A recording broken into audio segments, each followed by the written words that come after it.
Ușor, nu forța.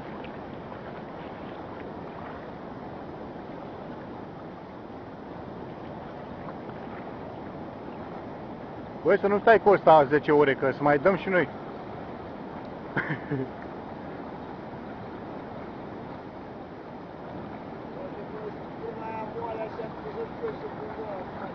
Vezi că aceia în sfor o să-ți dea tare. Aici dă moale. Să spun și de ce, pentru că eu stau aici și tu stai acolo și tu mâna pe stau.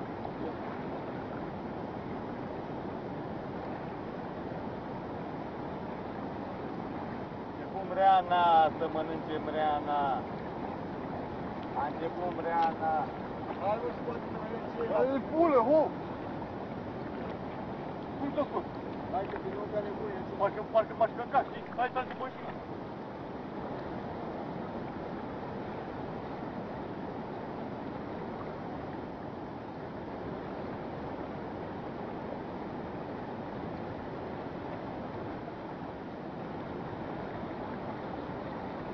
E Mreana, ha?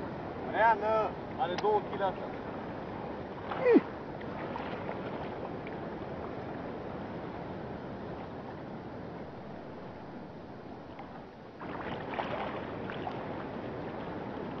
Regulamentar?